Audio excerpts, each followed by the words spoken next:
جايبالكوا بشارة عظيمة لأمة محمد صلى الله عليه وسلم، لكل من قال لا إله إلا الله محمد رسول الله.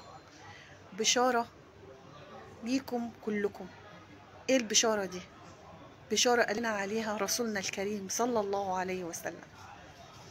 قال إن يوم القيامة سيقف 120 صف أمام باب الجنة، 80 منهم، 80 من 120، 80 صف من أمة محمد صلى الله عليه وسلم، من أمتنا إحنا.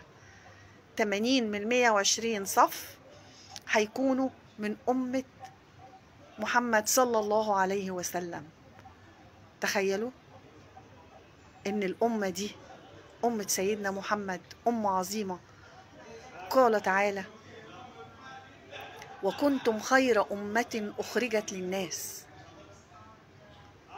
تأمرون بالمعروف وتنهون عن المنكر وتؤمنون بالله. شفت؟ مش حاسس بقيمة اللي انت فيه، ان انت من أمة محمد صلى الله عليه وسلم؟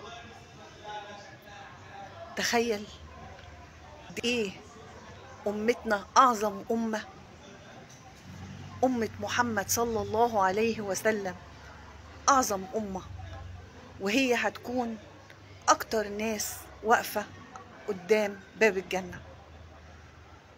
لو عجبك الفيديو صلي على الحبيب المصطفى صلى الله عليه وسلم، واعمل اكسبلور للفيديو كتير عشان يوصل لأكبر عدد من الناس، عشان تبشر غيرك بالبشارة السعيدة دي، وعشان اللي معرفش المعلومة دي يعرفها، وتكون انت مشارك في الأجر والثواب، الدال على الخير كفاعله. صلي على حبيبك وشفيعك المصطفى صلى الله عليه وسلم.